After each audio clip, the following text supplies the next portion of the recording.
짜잔!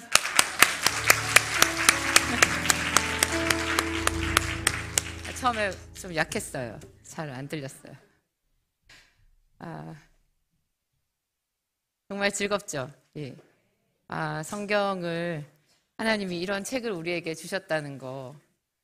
하나님은 정말 대단하신 것 같아요. 하나님이시니까 대단하시죠. 예배도 하나님께서 만드신 거고, 하나님의 아이디어고, 기도도 하나님의 아이디어예요. 이렇게 완벽한 성경을 쓰셔가지고, 이거를 우리에게 주신 것도 하나님의 아이디어고, 이게 완성이 2000년 전에 된 책이죠. 그럼 2000년 동안 내려오면서 이게 얼마나 많은 일이 있었을 텐데, 그게 원본 그대로라는 것도 신기하고, 또 2000년 전부터 모세 시대까지 올라가면, 최초의 성경 저자가 모세니까 모세까지 올라가면 또 1500년을 거슬러 올라가요. 그러면 이게 맨 처음에 지어진 게 3500년 전부터 지어진 책이잖아요. 이 책을 하나님께서 우리에게 주신 거 그 자체가 하나님께서 살아계시다라는 증거가 되는 것 같아요. 그리고 여러분, 제가 고등학교 국어 시간에 우리나라 고전 문학 있잖아요. 그런 거 옛날 거 이렇게 읽어보면은 그 자체가 맛은 있어요. 고전 문학도 참 맛은 있는데요. 진짜 옛날 책이구나. 옛날이네. 옛날이야. 표현법도 너무 촌스럽고 이게 좀 그러네. 그런 생각이 들었거든요. 그거는 불과 몇백 년 전 거였거든요. 근데 이거는 얼마나 10배로 오래된 책이잖아요. 그런데 이 책을 우리가 지금도 두근두근 하면서 읽고, 그렇죠, 여러분? 두근두근해졌죠? 네, 두근두근해지고, 또 보고, 또 보고, 또 보고, 30년을 보고 평생을 봐도 이 안에서 계속 새로운 물이 우러나오는 것이 정말 신기한 거예요. 오늘은 제가 어떤 이야기를 준비했나 기대하시고. 제목 띄워주세요. 고통을 승리로 바꾸는 기도문. 기도문을 좋아하시더라고요. 제가 깜짝 놀랐어요. 기도 학교를 좋아하시는 것도 저한테 충격이었는데 기도문을 또 좋아하시더라고요. 그래서 제가 제 유튜브 기도학교에서 생각지도 않게 제가 막 기도를 했거든요. 본래 마무리 기도만 했는데 그 영상에는 중간에 제가 그냥 기도를 해요. 그거를 사람들이 받아 쓰셔가지고 그게 기도문이 된 거잖아요. 그걸 가지고 그대로 하시면서 절더러 그거를 책으로 엮어달라는 말씀도 하시고 도움이 된다고 하니까 제가 너무 신기하고 기뻤어요.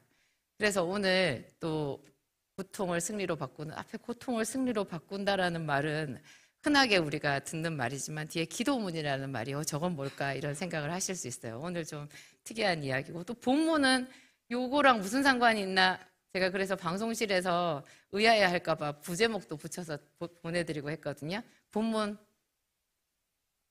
누가복음인데요. 누가복음 몇 장이죠? 23장 32절부터 함께 읽겠습니다. 또 다른 두 행악자도 사형을 받게 되어 예수와 함께 끌려가니라. 해골이라 하는 곳에 이르러 거기서 예수를 십자가에 못 박고 두 행악자도 그렇게 하니 하나는 우편에 하나는 좌편에 있더라. 이에 예수께서 이르시되 아버지 저들을 사하여 주옵소서, 자기들이 하는 것을 알지 못함이니이다 하시더라. 그들이 그의 옷을 나눠 제비 뽑을세. 백성은 서서 구경하는데 관리들은 비웃어 이르되 저가 남을 구원하였으니 만일 하나님이 택하신 자 그리스도이면 자신도 구원할지어다 하고, 군인들도 희롱하면서 나와 신포도주를 주며 이르되 네가 만일 유대인의 왕이면 네가 너를 구원하라 하더라. 그의 위에 있는 유대인의 왕이라 쓴 패가 있더라. 학자 중 하나는 비방하여 이르되 네가 그리스도가 아니냐, 너와 우리를 구원하라 하되, 하나는 그 사람을 꾸짖어 이르되 네가 동일한 정죄를 받고서도 하나님을 두려워하지 아니하느냐. 우리는 우리가 행한 일에 상당한 보응을 받는 것이니 이에 당연하거니와 이 사람이 행한 것은 옳지 않은 것이 없느니라 하고, 이르되 예수여 당신의 나라에 임하실 때 나를 기억하소서 하니, 예수께서 이르시되 내가 진실로 네게 이르노니 오늘 네가 나와 함께 낙원에 있으리라 하시니라. 예수님께서 십자가에 달려서 죽으시는 그 고통을 당하시는 그 장면인데요. 여기서 이제 두 강도 이야기가 나오잖아요. 두 강도 이야기는 누가복음에만 있는 것 같아요. 두 강도 중에 하나는 이랬고 하나는 저랬다, 이런 얘기는 딱 누가복음에만 특이하게 있어요. 근데 오늘 제가 말씀드리려고 하는 것은 이 마지막 순간에 예수의 이름을 부르니 강도에 대한 이야기예요. 성경은요, 어떤 하나의 관점으로 보면 처음부터 끝까지 쫙 연결되는 신기한 고리가 있거든요. 예배의 관점에서 보면 성경은 처음부터 끝까지 쫙 예배에 대한 이야기예요. 또 우리 목사님이 성경이 복에 대한 이야기다, 복에 대한 이야기 맞죠? 맨 처음에 하나님이 사람을 창조하시고 그들에게 복을 주시며 이르시되, 이렇게 했는데 그게 뭐 구약 성경에만 있나, 뭐 야곱만 복 달라고 기도했나 그랬더니 신약 성경 그것도 제일 마지막 요한계시록에 복되도다, 복이 있도다, 복이 있도다, 그 얘기가 나오잖아요. 신약 성경 마지막 요한계시록에 그런 이야기가 있다라는 거, 성경이 전체가 하나님께서 우리에게 복을 주시기 위하여 복에 대한 이야기를 써놓으셨구나, 그렇게 볼 수 있어요. 그러면 또 굉장히 성경이 새롭고 하나님에 대한 새로운 눈이 열리는 것 같거든요. 하나님이 그렇게 우리에게 복을 주시고 싶어 하는구나, 내가 복을 구해도 되는구나, 구해야 그것이 믿음이구나, 이것을 오히려 알 수 있어요. 저는 또 오늘 이 말씀을 준비하면서 드림에 대해서 왔어요. 성경은요, 전체가 다 하나님께 드림에 대한 이야기예요. 다 드렸어요. 하나님은 당신에게 나아오는 백성, 제사로 나아오는 백성, 예배로 나아오는 백성, 하나님 앞에 자신의 삶을 드리는 사람들, 그 사람들을 받으시는 거예요. 그들과 하나님이 언약을 맺으셨어요. 그래서 나는 그의 하나님이 되고 그는 내 백성이 되리라. 너는 내 것이라. 너는 내 것이라 하면서 그 언약이 어떻게 지어졌느냐, 그 사람들이 자기의 가진 것 혹은 자기의 삶을, 자기의 생명을 하나님께 드린 거예요. 하나님께서 그걸 받으셨어요. 그리고 하나님께서 그에 대한 답으로 그들에게 영생을 주셨죠. 그 이야기가 계속 나오는 거예요. 아벨이 아담의 아들 가인과 아벨이 있었는데 가인이 아벨을 쳐 죽였잖아요. 그게 왜 그래요? 아벨이 하나님께 연락되는 제사를 드렸기 때문에. 아벨은 믿음으로 제사를 드렸어요. 가인은 그것을, 자기는 믿음으로 제사를 드리지 못했는데 그 제사를 연락된 그 동생 아벨에 대해서 시기 질투해가지고 동생 아벨을 죽여버렸잖아요. 하나님께서, 예수님께서 신약 성경에 말씀하셨어요. 아벨의 제사부터 뭐 어디까지 막 이런 이야기를 하시거든요. 드림이에요. 노아도 홍수가 나서 그 노아의 방주에서 1년 정도를 있다가 딱 바깥으로 나왔을 때 사실 얼마나 막막해요. 여러분 수해 현장에 가보셨어요? 우리 TV로는 보잖아요. 수해 현장에서 하나님께 제사를 드렸다라고 생각하면 돼요. 그런 생각을 한번 해보니까 되게 좋더라고요. 그 노아의 제사가 얼마나 특별한 제사인가. 모든 것이 황무에 다 날아갔어요. 아무것도 없어요. 이웃도 없어요. 다 잃어버렸어요. 그랬는데 그 배에서 1년을 넘게, 그 캄캄한 배에서, 배에 창문도 없고요.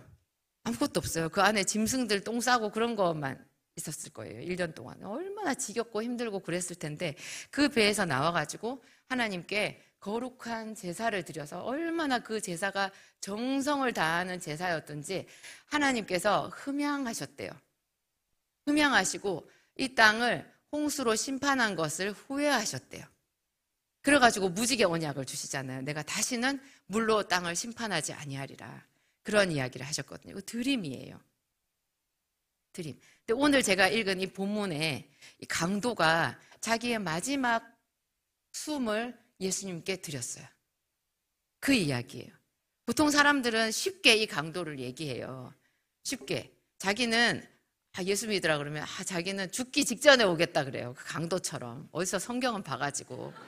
죽기 직전에 딱 죽을 때 당신의 나라가 임할 때 나를 생각하소서. 이렇게 말했던 강도 얼마나 편리해요. 지 살 거 다 살고 놀 거 다 놀고 마지막에 딱 그렇게 해서 은혜로 이제 천국을 간다 이렇게 말을 하는데 뭘 몰라도 한참 모르는 거죠. 어떤 청년이 그랬대요. 내가 죽는데 죽어가지고 꼭 다시 돌아오겠다고. 사후세계가 어떤지 내가 반드시 알아봐가지고 다시 돌아오겠다고 하면서 돌아가셨대요. 여러분, 그분 돌아올 수 있어요? 못 돌아오지. 어떻게 돌아와요? 이 강도, 그런데 이 강도에 대해서 우리가 좀 오늘 묵상을 해보면요. 이 강도는, 예수님을 하나님으로 봤어요. 예수님을 오르신 분이라고 했어요. 그런데 그 상황이 우리가 읽었던 이 성경에 보면 또 다른 두 행악자도 사형을 받게 되어 예수와 함께 끌려가니라 이렇게 나오잖아요. 그래서 제가 이 상황을 좀 여러분들한테 상기를 시키려고 이 앞부분부터 좀 읽었거든요. 그 사형장이에요, 지금. 근데 예수님도 사형수 중에 한 사람이잖아요. 그리고 이미 빌라도의 뜰에서 가야바 대제사장이나 이런 사람들의 그 신문을 받아가지고 거기서 로마 병정들한테 얼마나 고초를 당하셔서 몰골이 말이 아니에요. 피투성이에요. 정말 피투성이고 가장 모든 사람들한테 지금 조롱을 받고 있잖아요. 사람들이 다 지금 군중들이 비웃었어요. 백성은 서서 구경했어요. 그 피투성이가 된 예수님을 구경했어요. 그리고 군인들도 희롱했어요. 신 포도주를 줬어요. 네가 왕이면 너를 구원해라. 그렇게 말했어요. 다 비웃었어요. 그리고 무엇보다도 이 강도는요, 자기도 똑같이 지금 십자가에 달려 있잖아요. 십자가에 달려서 무슨 정신이 있겠어요? 여러분, 정말 아프고 고통스럽고 힘들면요, 아무 정신이 없어요. 그리고 사람이 아프면요, 입에서 좋은 말 안 나가요. 여러분, 아플 때 선한 말이 나가던가요? 여보, 내가 미안하구려. 이렇게 아파서 당신을 섬겨줘야 되는데 내가 아파서 어찌하지요? 이런 말이 나오나요? 이 지금 온몸이 이 강도들도요, 그냥 피투성이가 됐을 거예요. 그리고 가장 수치스럽고 끔찍하잖아요. 끔찍한 사형장이에요. 이곳에서 자기들이랑 똑같이 지금 사형을 받고 무엇보다도 그 사형 집행장에서 또 자기들보다도 더 많이 조롱을 받는 그 십자가 가운데 십자가에 매달린 그 예수님을 향해서 말하는 거예요. 이 강도가 뭐라고 그래요? 한 강도는 똑같이 밑에 있는 사람들처럼 예수님을 비방했어요. 네가 그리스도가 아니냐? 너와 우리를 구원하라. 그렇게 말했어요. 이게 참 사람이 죽을 때까지 이래요. 안 변해요, 사람은. 근데 또 다른 하나가 이 사람이 정말 대단한 거죠. 그 죄수를, 자기랑 같이 죽어가는 그 죄수를 그런 상황에서 마지막 남은 그 숨을 가지고 꾸짖었어요. 네가 동일한 정죄를 받고서도 하나님을 두려워하지 않느냐. 41절이 중요해요. 41절, 42절 띄워주세요. 함께 읽겠습니다. 우리는 우리가 행한 일에 상당한 보응을 받는 것이니 이에 당연하거니와 이 사람이 행한 것은 옳지 않은 것이 없느니라 하고, 여기까지요. 내가 틀렸고 하나님이 옳으시다라는 거예요. 우리 다 억울한 거 많아요. 굉장히 억울한 거 많아요. 저도 억울한 거 많았고 그랬어요. 도대체 우리 집이 왜 이렇게 살아야 되는 것인지, 왜 엄마 아버지는 저 모양인지, 그냥 끝간데 없이 그렇게 답답하게 사는 게 너무 두렵고 한탄스러웠거든요. 제가 20살 때, 21살 그때 저 비슷한 생각을 한 거예요. 우리 집이 이렇게 된 것, 우리 아버지가 저렇게 돌아가신 것, 너무나 끔찍하고 비참하고 말도 안 되는 그런 일이지만 하나님께는 이유가 있을 것이다. 같은 말이죠. 이유가 있을 것이다. 우리가 이렇게 된 데에는 하나님께서 그렇게 하실 수밖에 없는 이유가 있을 것이다 라고 생각한 거예요. 여러분이 가난한 것도 여러분, 하나님께는 이유가 있는 거예요. 내가 실패하는 것도 하나님께는 이유가 있어요. 그런데 그 이유로 인해서 하나님이 계속 나를 가난하게 하시고 계속 나를 슬프게 하시고 나를 소외당하고 고통당하는 자로 두시는 것이 하나님의 뜻은 아닌 거예요. 하나님께는 그럴 만한 이유가 있는데 그 하나님께 우리가 나아가면 뭔가 답이 있을 거라는 거죠. 저 사람은 우리가 행한 일에 상당한 보응을, 내 죄 때문에 내가 이렇게 된 것이 아니냐.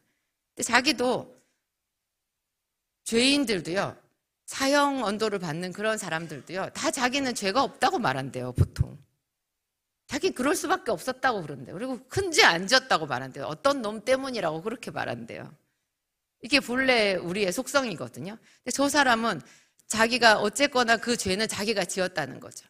우리가 행한 일, 내가 행한 일에 상당한 보응을 받는다. 나는 이것을 당할 수밖에 없는, 이것은 내 몫이다라고 말한 거예요. 내 몫이다라고 받아들이는 이게요, 신앙의 첫 출발이에요. 누구는 저렇게 잘 사는데, 누구는 저런데 하지 않고 그냥 내 잔을 내가 받는 거죠. 하나님께서 내게 주신 것으로 출발을 거기서 했을 때 그 다음에 기도가 되는 거예요. 보응을 받는 것이니 당연하다 이렇게 말했어요. 당연하다. 이제 저 사람이 저렇게 말하는 거 저는 제가 20살 때 고백한 것보다 뭐 몇십 배는 더 성숙한 것 같아요. 저는 그냥 하나님께는 이유가 있을 것이다 이렇게 생각했거든요. 근데 저 사람은 당연하다라고 말하는 거예요. 그러면서 이 사람이, 이거 누구예요? 예수님이 행한 것은 옳지 않은 것이 없느니라. 예수님은 선하신 분이다. 그렇게 말한 거죠. 선하신 분인데 이렇게 죽으면 무력한 거 아니에요? 그런데 저 강도는요, 저 죽어가면서 강도는 그 선하다라는 그것에서 거룩함을 발견한 거예요. 정말 저분은 하나님의 사람이고 하나님께 속한 하나님이시라는 것을 생각한 거예요. 그 다음 절을 펴주세요. 이르되 예수여 당신의 나라에 임하실 때 나를 기억하소서. 이 구절이 중요해요. 당신의 나라에 임하실 때. 예수님이 임금이라는 것을 아는 거예요. 나라의 주인이라는 것을 아는 거예요. 굉장히 거룩한 나라, 하나님의 나라, 그 나라의 왕이라는 것을 저기서 말하고 있는, 그 나라에 임할 때, 그 나라가 임할 때 나를 기억하소서, 나를 생각하소서. 예전에 제가 읽었던 성경에는 당신의 나라가 임하실 때 나를 생각하소서 이렇게 돼 있었어요. 또 생각하소서라는, 기억하소서라는 저 말이 겸손의 극치죠. 감히 구원해 달라는 말도 못해요. 그냥 나를 생각해 달라. 정말 낮은 사람이 하는 말이거든요. 혹시 나를 불쌍히 여기시면 나를 생각해 달라, 기억해 달라 이렇게 말하는 거예요. 예수님은 정말 하나님이시고 그분의 나라가 있고 그분의 나라가 임하실 것이고, 그럴 때 그 거룩한 나라의 왕으로 임하실 때 이 죄인된 나를 한 번만 생각해 주세요 이렇게 말한 거예요. 근데 저거 굉장히 용기예요.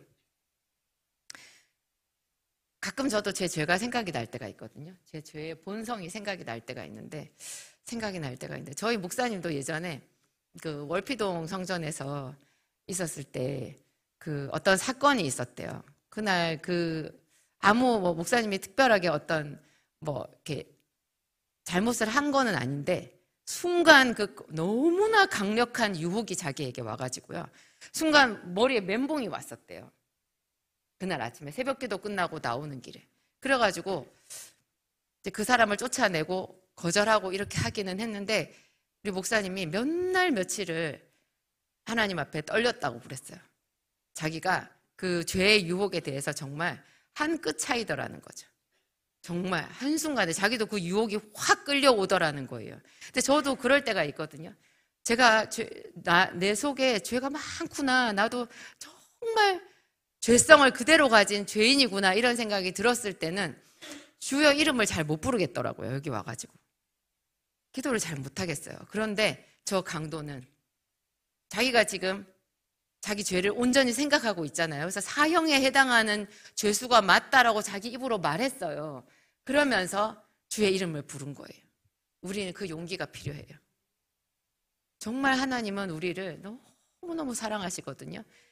하나님이 우리를 버리시지 않아요. 마지막 순간 저 강도를 생각해 보면 하나님이 너는 안 돼 임마, 넌 절로 가 이렇게 말할 사람은 아무도 없다는 거죠. 그냥 그 앞에서 주여 하고만 부르면, 나를 불쌍히 여기소서 하는 그런 마음으로 주의 이름을 부르기만 하면 그냥 바로 구원해 주시는 거예요. 그 공로는 예수 그리스도께 있는 거죠. 저 죄수가 자기의 마지막 그 호흡, 마지막 남은 그 생명의 그 주를 예수님께 드린 거예요. 예수님이 자기를 버리실 수도 있죠. 그랬는데 그 예수님의 왕 되심을 인정하고 그 예수님께 자기를 드린 거죠. 저게 드림이에요. 장렬한 드림이에요. 예전에 그 고난주간에 부르는 그 가스펠 찬양이 있었는데 좀 옛날 CCM이에요. 거기에 조용기 목사님이 작사를 하신 건지는 제가 잘 모르겠는데 그 가사 중에 이런 게 있어요. 마지막 피 한 방울 나를 위해 흘렸네. 예수님이 피 흘리셨죠. 예수님이 물과 피를 쏟으셨어요. 근데 그 앞에 글자가 딱 한자가 붙어요. 다 쏟으셨어요. 물과 피를 다 쏟으셨어요. 우리도 주께 드릴 때 다 드려야 돼요. 우리가 주님께 드릴 때 드림이 일부만 드리는 게 아니에요. 다 드림이에요. 또 우리 요즘에 부르는 찬양에 그런 거 있잖아요. 주께 아끼지 않는 자에게. 사람들이 많이 아껴요. 자기 시간을 아끼고 물질을 아끼고 열정도 아껴요. 딱 여기까지 자기가 선을 딱 그어요. 우리가 뭐든지 항상 우리는 선을 그어요. 선이 필요해요. 선이 있어야 돼요. 근데 하나님께는 이 선을 계속해서 넘어가야 돼요. 하나님께 우리를 드림에 있어서는 더 드리고 더 드리고 더 드려야 되는 거예요. 마침내 우리의 인생 마지막 한 방울까지 하나님께 드려야 돼요. 그래서 사도 바울이 디모데 후서인가? 거기에 보면 그 디모데 후서가 사도 바울이 그 사역 말기에 쓴 책이거든요. 거기 보면 내가 전제와 같이 벌써 주께 부음이 되고 그런 말이 있어요. 전제, 예전 성경에는 관제라고 나왔는데요. 그게 이렇게 부어서 드리는 제사래요. 액체를 붓는 거예요. 전제와 같이 자기 자신을 부어서 드리는데 마지막까지 다 부었다라는 거예요. 저는 그 말이 그렇게 멋있더라고요. 나 꼭 저렇게 할래.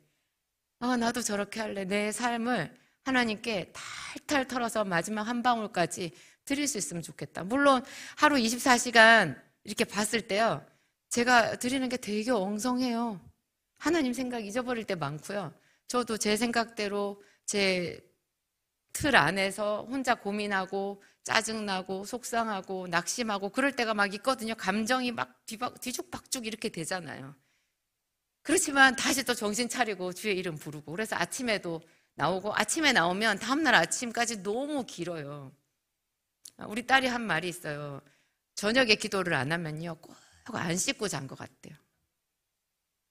그렇게 찝찝할 수가 없대요. 그러면 저녁에도 기도하고 아침에도 기도하면 어떻게 되겠어요?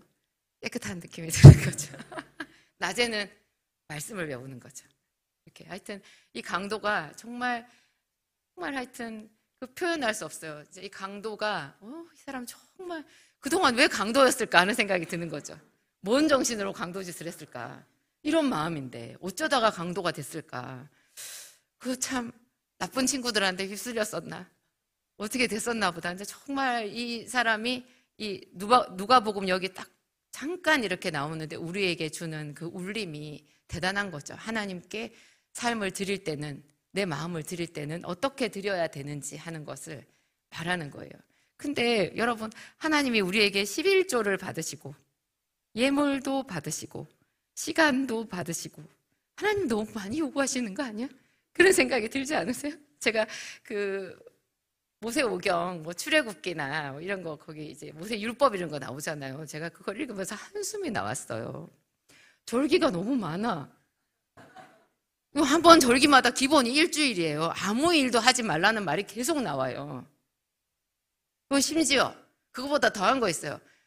그 하나님께서 주신 젖과 꿀이 흐르는 땅 가나안 땅에 들어가거든.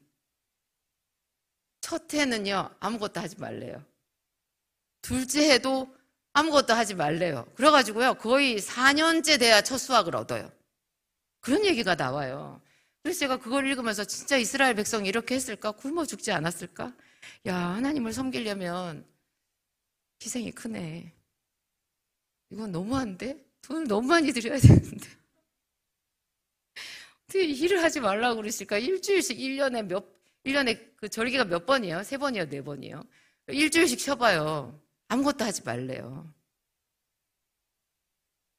이거 좀 많이 심하다 그런 생각이 드는데요. 하나님의 백성이 제일 잘 살아요. 그게 비밀이에요. 하나님은 우리한테 꼭 다 받으시는 것 같지만 사실 우리에게 다 주시는 분이에요. 엄청나게 쏟아부어 주시는 거예요. 제가 지난번에 그 마태복음인가 거기에서 예수님께서 하신 말씀, 누구든지 나를 위하여 집이나 전토나 아내나 자식이나 형제나 쭉을 버리는 자는 현세에서 여러 배를 받고 내세에서 영생을 받지 못할 자가 없느니라. 이거 좀 뻥인 것 같은데. 하나님 너무 심하다. 아니, 그냥 우리 생각에 그렇잖아요. 천국에서 보상해 주리라 이렇게 말씀하실 것 같잖아요. 그런데 너무 좀 심하게 후한 말씀이 있어서 좀 멈칫하는 거죠. 현세에서 여러 배를 받는데요. 그리고 내세의 영생을 받지 못할 자가 없다. 바로 주신다는 거예요. 맡겨만 주래요. 근데 그래서 제가 거기서 버리는 자는 버리는 게 아니라 드리는 자는이라고 해야 된다고. 드리는 자는. 그래야 우리가 생각하는 그 말씀의 앞뒤에 봤을 때 더 맞는 말이에요. 그러니까 왜 거기 버린다고 되어 있냐면 아낌없이 드리라는 뜻이에요. 다시 뒤돌아보지 말고 드리라는 뜻에서 버리라고 얘기를 해놓으신 거죠. 보세요. 아브라함이 이삭을 드렸는데 이삭이 죽었어요. 아브라함은 이삭이 죽더라도 다시 살려주실 것이다라고 생각하고 했는데 사실 아무 일도 없었어요. 이삭이 놀랬겠죠. 굉장히 놀랬겠죠. 아브라함도 정말 눈물 고울짜기를 통과한 그것밖에 없지. 사실 이삭은 하나도 안 다쳤거든요. 하나님의 그 받으심이 그와 같은 거예요. 우리가 하나님께 드리면 이게 11조를 드리잖아요. 10분의 1을 드려요. 제가 옛날에 10분의 1을 드리는 거를 계산을 많이 해봤어요. 여러분 계산해 보세요.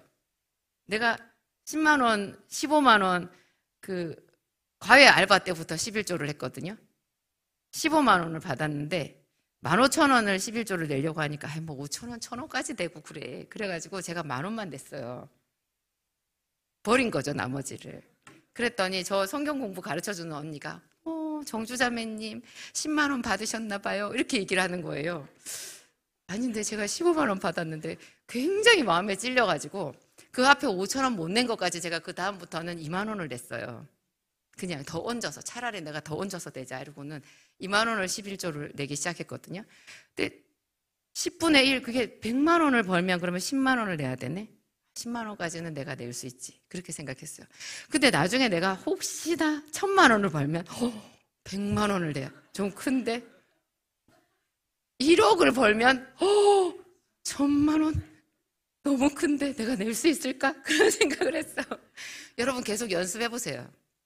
아직 1억을 못 벌어도요. 내가 1억을 벌면 1,000만 원을 넉넉히 내리라, 2,000만 원도 내리라 그런 거를 마음속으로 이렇게 이미지 트레이닝을 하셔야 그 벌어요. 이런 건 팁이에요, 여러분. 그런 거 아예 생각조차 안 하면 생각 안 한 거 안 줘요. 해봐야 돼요. 제가 10에 2조를 드린 적이 있었거든요. 정말 하나님께 베팅을 크게 했어요. 정말 절박했기 때문에 진짜로 절박해서 10분의 1, 11조를 드리고요. 10분의 1만큼 다시 작정헌금을 한 적이 있었어요. 응답 받았게요? 못 받았게요? 하나님은 사실 10분의 1을 드린다라는 것이요. 전부를 드리는 것으로 쳐주시는 거예요. 11조를 드린다라는 것은 내 창고에 관리인을 하나님으로 두는 거예요. 물질이 들고 나는 그 모든 것을 내 일하는 현장, 소비 현장, 내 저축 통장, 내 삶의 전 영역에 돈이 안 들어가는 데가 없잖아요. 그 경제권 전 영역을 하나님께 다 드렸다라는 뜻이에요. 네가 10분의 1만 내면 내가 너의 경제 영역을 책임져 줄게 그 뜻이에요. 멋있어요. 그렇게 하는 게. 하나님께서 11조뿐만 아니라 우리의 삶을 받으실 때는 뭘 받으신다고요? 다 받으셔요. 다 내놓으라 그래요. 우리가 혹시 시험에 들어서 도망갈까 봐 그 이스라엘 백성들이 블레셋 땅으로 이렇게 가면 가나안 지경으로 바로 들어가는데 그걸로 가면은 블레셋 사람들이랑 부딪혀야 돼서 전쟁이 일어날 거라 하나님께서 걱정하셔가지고 일부러 광야길로 돌렸다 그랬잖아요. 그 얘기 보셨죠, 성경에. 그래가지고 길게 좀 길게 갔는데 이 사람들이 죄를 짓는 바람에 40년이 돼버렸어요. 더 늘어나 버린 거죠. 하나님께 축복을 받을 때 제대로 받는 방법 직행하는 거예요. 직행해버리면 다 드리면 다 받아요. 삶을 드릴 때 다 드리세요. 다 드려요. 다 드려요. 사람들이 그러니까 아담과 하와가 에덴 동산에서 이렇게 쫓겨나면서 불행이 시작된 거죠. 근데 그렇게 쫓겨나게 된 게 하나님과 멀어진 거거든요. 그러니까 하나님께서 말씀하신 것을 아멘하지 않고 하나님께서는 선악과를 먹지 말라고 하셨지만 하와는 뱀의 말을 듣고 그 선악과를 보니까 보암직도 먹음직도 그래서 지도 먹고 남편도 주고 이렇게 한 것이 하나님을 배제시켜 버린 거예요. 하나님이 주가 아니고 자기가 주가 된 거죠. 하나님이 선악의 기준이 되셔야 되는데 하나님이 악하다고 한 것은 악이 되어야 되는데 하나님이 악하다고 한 것을 나는 옳다고 생각하고 그 일을 행한 거예요. 그게 작은 구멍이었는데요. 그 구멍을 통해서 다 들어와 버렸어요. 악한 영들이 다 들어와서 나중에 자기 아들은 살인자가 되고 점점 더 죄가 죄를 낳고 이렇게 된 거잖아요. 그러면 이거를 회복하려고 하면 우리의 전 영역, 내 삶의 전 영역을 하나님께 드리면 되는 거예요. 생각의 어떤 조그만 영역에 다른 게 들어와서 그것 때문에 우리가 다 잃어버렸거든요. 천국도 잃어버리고 이 세상에서 생고생하고 평안도 못 누리고 그냥 이것이 우리는 본래 인생이 그런 줄 알아요. 인생이 다 그렇지 뭐 이렇게 하는데 그렇지 않고 우리는 하나님께 지음을 받은 사람들이고 하나님께서 주시는 말할 수 없는 그 복을 다 누리게끔 그렇게 창조된 복된 사람들이거든요. 이거를 회복하려고 하면 거꾸로 가야 되는데 좀 크게 해야 되는 거. 우리 삶을 다 드려야 되는 거예요. 그걸 다 드리는 것이 아브라함이 이삭을 드린 거예요. 이삭이 아브라함에게는 전부였거든요. 그리고 그 부자 청년 있었잖아요.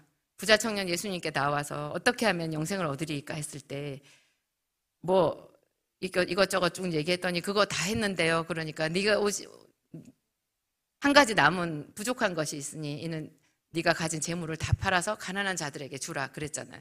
예수님께서 딱 봤을 때 그 청년은 몹시 하나님을 사랑하지만 하나님보다 재물을 좀 더 사랑하는 게 딱 보인 거죠. 그래서 그거를 테스트를 하신 거예요. 그러면 그 재물을 다 주고 왔으면 그냥 정말 아무것도 없이 가난하게 예수님만 따라다니다가 죽었더라 이렇게 되는 게 아니고 예수님께서 다 돌려주시는 거예요. 여러 배로. 그래서 사람들이 하여튼 자기에서 오늘 집에 가서 집 팔으라는 얘기 아니에요. 그렇게 또 오해를 하시면 안 돼요. 여러분에게 가장 소중한 것이 뭔지 더 뭔지 이런 거를 점점 더 확장해서 하나님께 드리는 연습을 하는 거예요. 계속해서. 그래서 마지막에 우리 피 한 방울까지 하나님, 마지막에 우리 호흡 하나까지 하나님께 드리는 게 되는 거죠. 그랬을 때 하여튼 하나님께서 완전히 우리의 주로 오시는 거잖아요. 성경에 보면 너는 내 것이라. 너는 내 것이라. 이사야서 43장 1절 함께 읽겠습니다. 야곱아 너를 창조하신 여호와께서 지금 말씀하시느니라. 이스라엘아 너를 지으신 이가 말씀하시느니라. 너는 두려워하지 말라. 내가 너를 구속하였고 내가 너를 지명하여 불렀나니 너는 내 것이라. 너는 내 것이라 했으니까 여러분 내가 가진 것도 다 그분의 것이라는 뜻이에요. 그러면 우리가 기도를 할 때 어떻게 하면 좋겠어요? 여러분 자식이 속을 썩이잖아요. 가장 좋은 방법이 그 자식을 하나님께 드려요. 하나님께 자식을 완전히 드려요. 한나가 사무엘을 하나님께 드렸죠. 사무엘만 하나님께서 받으시나요? 한나가 사무엘을 드린 그 이야기를 하나님께서 왜 사무엘상 1장에 그렇게 턱하니 내놓으셨겠어요? 너희들 중에 누구라도 믿음이 있는 자는 자기 자녀를 나에게 줄지니라 그 말이에요. 그러면 하나님이 내 아들을 나한테서 떼가지고 어디 선교지로 데리고 가시나요? 드리면? 그거 아니에요. 제가 말씀드렸죠. 한나가 분명히 엘리 제사장의 그 실로 성막에다가 아들을 맡겼는데 나중에 그 아들이 커져가지고 엄청 큰 사람이 돼서 돌아왔어요. 그리고 또 다른 아들도 열어주셨잖아요. 드리면 엄청 커져가지고 돌아와요. 집에 있는 아들을 그냥 드리시면 돼요, 기도로. 계속 드려봐요. 이게 내 아들이라고 생각하고 내 거라고 생각하니까 나랑 그렇게 다투는 거예요. 어떻게 됐겠어요, 여러분? 우리 집에는? 우리 집 애들 지도 모르게 내가 하나님께 다 드렸어요. 다 드렸어요. 정말 진동이 있어요. 진동이 있어요. 하나님, 이 딸을 당신께 드립니다. 저에게 이 딸을 주셔서 너무나 감사합니다. 행복했어요. 이 딸을 주셔서 행복했어요. 너무 예쁘게 잘 키웠어요. 볼 때마다 제가 행복했어요. 제 힘을 다해서 이 딸을 키웠어요. 하나님, 이 딸을 이제 다시 당신께 드립니다. 하나님이 이 아이를 받아주시옵소서. 이 아이를 이 세상에 태어나게 하시고 제 딸이 되게 하시고 우리 가족이 되어서 함께 행복하게 살게 해주신 그 하나님, 이 딸의 인생을 다 작정하시고 내가 계획한 것보다 훨씬 더 좋은 것 다 작정하신 하나님, 전능하신 하나님, 지혜로우신 아버지, 너무나 크신 하나님, 그 하나님이 계셔서 얼마나 다행인지요. 하나님, 그 하나님께 제 딸을 드립니다. 하나님 받아주시고 주님 말씀으로 이 딸을 가르쳐 주시고 깨우쳐 주시고 지혜를 주시옵소서. 저는 이 딸에게 매일 가르친다고 하는데 잘 못 가르치는 것 같아요. 저에게 그래도 엄마라서 가르칠 수 있는 그런 지위를 주셔서 감사해요. 그래서 제가 성심성의껏 이 딸을 가르쳤는데 더 핵심적인 것, 더 제대로 된 것은 당신께서 직접 가르쳐 주시옵소서. 저 딸을 가르쳐 주시고 총명하게 해주시고 지혜를 주시고 저 인생을 축복하오니 하나님 아름답게 해주시옵소서. 어떠세요, 여러분? 상당히 괜찮죠? 이거 상당히 괜찮아요. 이렇게 기도할 때 제 마음이 너무너무 행복해요. 행복해요. 그 아이에 대해서 더 존중히 여기는 마음, 더 보석같이. 우리 그 금지오겹이란 말 있잖아요. 진짜 너무 귀한, 요즘 금쪽 같은 내 새끼라고 그러는데 그거 아니고 금지오겹이거든요. 진짜 귀한. 근데 그렇게 고백을 하면서 그 아이에 대해서 내 사랑하는 마음, 하나님을 인정하는 마음, 그런 게 밀물듯이 와요. 그리고 그 아이가 고민하고 힘들어하는 거, 그걸 거기에 올려드리는 거예요. 하나님, 함께 해주시옵소서. 당신의 딸입니다. 당신의 딸입니다. 주님께 맡겨드립니다. 하나님 오셔서 치료하시고 회복하시고 가르치시고 복을 주시옵소서. 머리끝부터 발끝까지 예수님의 보혈을 덮습니다.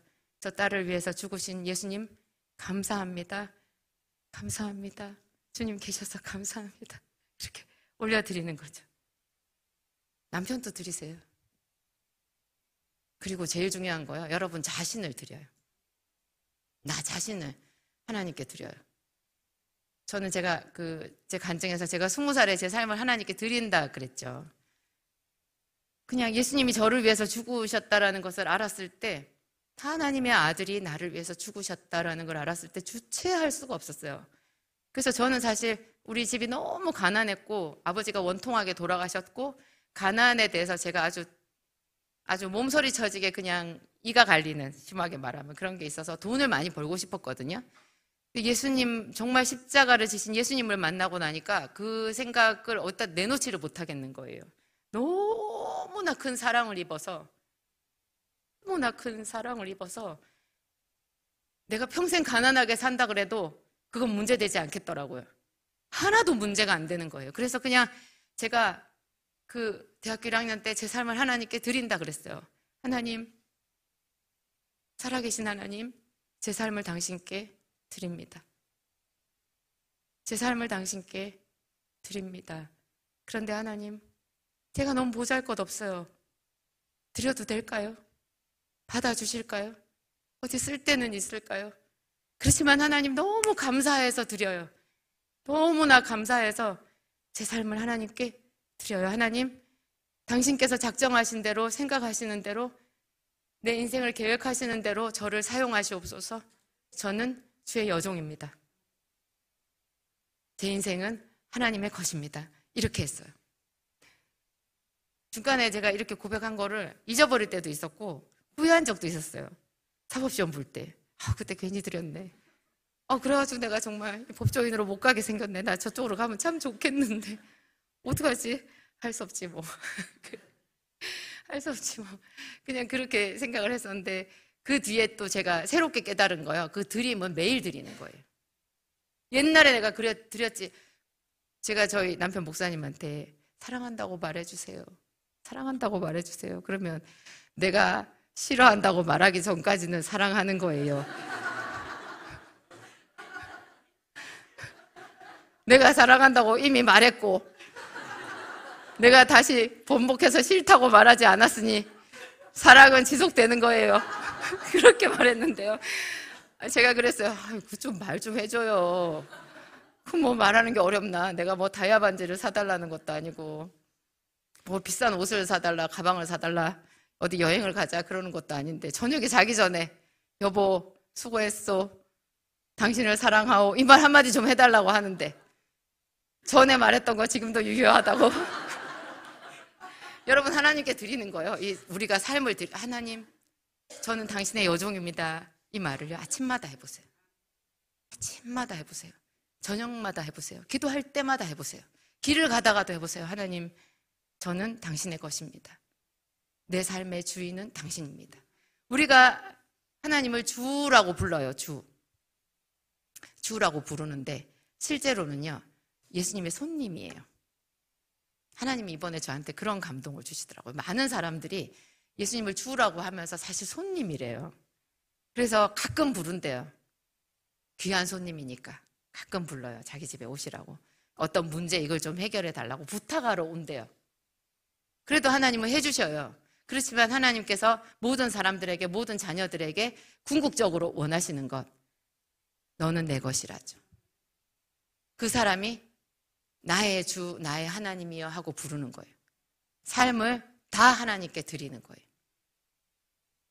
제가 오늘 사실은 룻기서 말씀을 준비를 했거든요. 추가로. 룻기서 말씀은 언제 따로 해야 될 것 같아요. 좀 간략하게 설명을 드리면 보아스가 여러분 다 룻기서 아시죠? 초신자는 모르시겠지만 모르면 할 수 없고 룻기서의 그 보아스가 룻과 나오미 그 불쌍한 두 여자를 위해서 자기를 희생하잖아요. 그래가지고 기업을 물은다는 말을 하죠. 그 기업을 물은다는 말이 뭐냐면 나오미가 베들레헴을 떠나서 모압으로 갔다가 거기 몇십 년 있다가 돌아왔잖아요. 떠날 때 자기의 기업인 땅을 팔고 간 거예요. 산 사람이 있어요. 돌아오보니까 아무것도 없어서 며느리 룻이 보리 이삭을 주우러 다니잖아요. 땅 다른 사람한테 팔아버려서. 근데 그 땅은 오늘날 우리랑은 달라요. 오늘날 우리는 한 번 땅 팔면 그 끝이잖아요. 이스라엘에는 조상들로부터 내려온 그 기업을 인정을 해주거든요. 그래서 본래 땅을 못 팔아요. 사람이 살다 보면 땅을 팔아야 될 때가 있잖아요. 팔기는 파는데 나중에 그 땅을 도로 사올 수가 있어요. 나오미는 도로 사올 돈이 없잖아요. 기업을 물은다라는 것은 대신 그 땅을 사주는 걸 말해요. 대신 그 땅을 사서 룻과 나오미에게 돌려주는 거예요. 대신 갚아주는 거죠. 보아스 말고요. 보아스보다 좀 더 가까운 거리, 가까운 친척인 기업 물을 자가 있었거든요. 근데 그 사람에게 보아스가 물어봐요. 네가 그 땅을 사줄래? 그러니까 그 사람이 사겠다 그래요. 왜 그 사람이 사겠다고 한 줄 아세요? 나중에는 또 안 한다 그랬거든요. 처음에는 한다 그랬다가 나중에 왜 안 한다 그랬냐? 내 기업에 손해가 날까 해서 안 한다 그래요. 그게 무슨 말이냐면 굉장히 비밀이 있어요.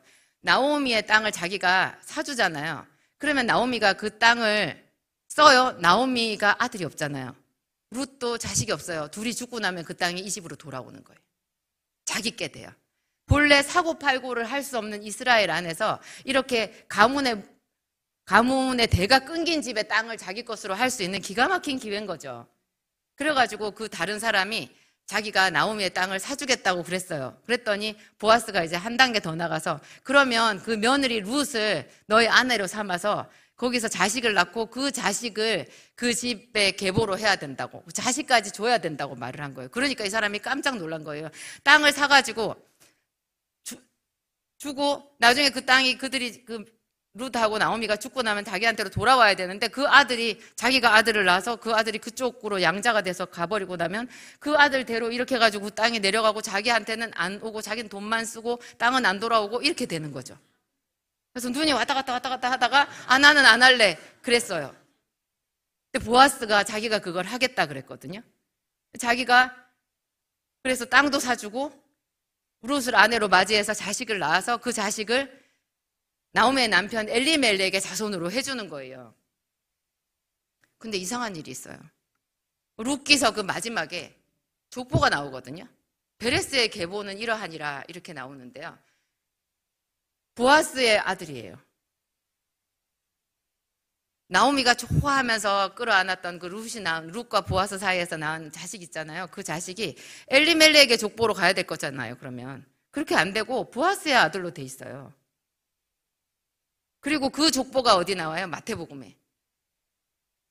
보아스는 룻에게서 오벳을 낳고, 오벳이 다윗의 증조 할아버지인가 그렇죠. 그렇게 돼요. 무슨 말이에요? 이거 좀 머리를 잘 써야 돼요. 무슨 일이 있었나 머리를 잘 써야 돼요. 분명히 보아스는 자기 돈을 들여서 나오미와 룻을 위해서 땅을 샀고, 그 땅이 나오미와 룻의 땅이 됐어요. 자기가 그러면 손해를 봤잖아요. 그리고 룻을 아내로 맞아서 자식을 낳았는데 그 자식도 자기 자식이 아니고 엘리멜렉의 손자예요. 그렇게 갔어요. 그랬는데 하나님은 그 자식을 보아스의 자식으로 해주시는 거예요. 엘리멜렉도 대가 끊기지 않게 그 엘리멜렉의 자손이라고 해주시기도 하거든요. 그러는데 그는 엘리멜렉의 그냥 위로 차원이고, 실제로는 보아스의 아들이 되게 해주셨는데 보아스의 아들만 된 게 아니라 그것이 그리스도의 계보가 된 거예요. 엄청나게 얹어주시는 거예요. 다 드릴만 하지 않으세요?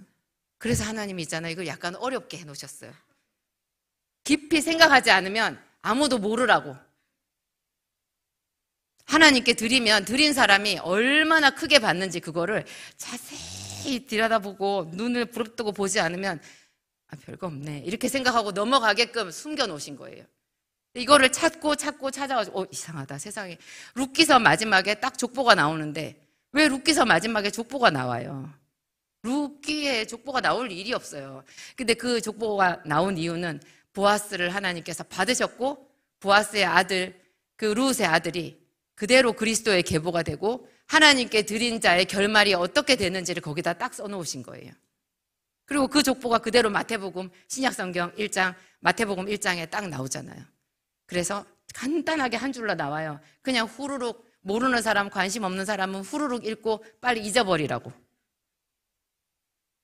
그래서 하나님께 드리지 말고 네 거대로 살고 나는 나대로 살고 그렇게 살으라고.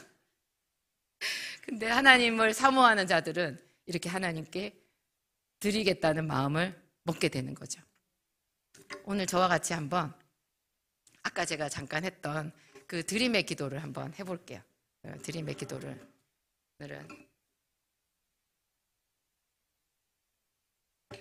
음악은 조금 이따가 지금은 안 넣어주셔도 돼요. 저랑 같이 제가 한 절하고 여러분 같이 다 자신을 드리는, 하나님께 드리는 기도. 제가 오늘 이거 생각하면서 굉장히 떨렸어요. 하나님 여기 보이세요? 이 사람들 다 보이세요? 이 사람들 오늘 다 자신을 하나님께 드릴 거예요. 나 너무 기뻐요. 내가 이런 기도를 한다라는 거 너무 기뻐요. 여기 있는 사람들은 기꺼이 자신을 하나님께 드릴 거예요. 그리고 앞으로 하나님의 역사를 보겠죠. 어떤 일이 일어나는지, 어떤 기적이 일어나는지. 저는 기대가 됩니다. 제가 먼저 하고 여러분들 한 절씩 따라하겠습니다. 하나님 아버지 감사합니다. 제 삶을 하나님께 드립니다. 하나님이 계셔서 너무나 감사합니다. 저를 이 세상에 태어나게 하신 하나님, 이제까지 인도하신 하나님, 제가 흔들리고 어려울 때도 항상 저의 곁에 계셨습니다. 하나님, 이제 이 모습 그대로 하나님께 갑니다. 주는 나의 하나님이 되십니다. 내가 가진 모든 것을 주께 드립니다. 내 삶을 온전히 주님 주장하시옵소서. 저는 주의 종입니다. 저의 재산과 시간과 몸을 다 하나님께 드립니다. 저를 주의 종으로 사용하시옵소서. 제게 복을 주시옵소서. 예수님의 보혈을 의지합니다. 머리끝부터 발끝까지 예수님의 보혈을 덮습니다. 저는 죄인입니다. 저를 위하여 죽으신 예수님을 지금 의지합니다. 나를 부르신 예수님을 사랑합니다. 이제부터 영원까지 주님 저를 인도하여 주시옵소서. 주님을 사랑합니다. 주님을 찬양합니다. 예수님 이름으로 기도합니다. 제가 마무리 기도하겠습니다. 하나님 감사합니다. 하나님 감사합니다. 우리를 사랑하여 주셔서 감사합니다. 우리를 받아주셔서 감사합니다. 내 것이라 해주셔서 감사합니다. 저는 어디에도 소속이 없었습니다. 주의 이름을 저에게 주셔서 우리에게 주셔서 감사합니다. 그 이름으로 일컬음 받게 해주셔서 감사합니다. 예수의 이름으로 예배하는 예배자가 되게 해주셔서 감사합니다. 영원히 주께 예배하는 자가 되고 싶습니다. 이 연약한 모습 그대로 주님 앞에 나와왔사오니 강하게 하소서, 정결하게 하소서, 아름답게 하소서, 성령의 사람으로 거듭나게 하여 주시옵소서. 또한 우리 자녀도 하나님께 올려드립니다. 남편도 아내도 당신께 드립니다. 하나님, 보잘것없는 사업장도 직장도 주님께 다 올려드립니다. 내 삶의 현장을 주님 앞에 다 올려드립니다. 성령님 전폭적으로 오셔서 새롭게 하여 주시옵소서. 고쳐주시옵소서. 치료하시고 새롭게 하여 주시옵소서. 예수님 이름으로 기도합니다.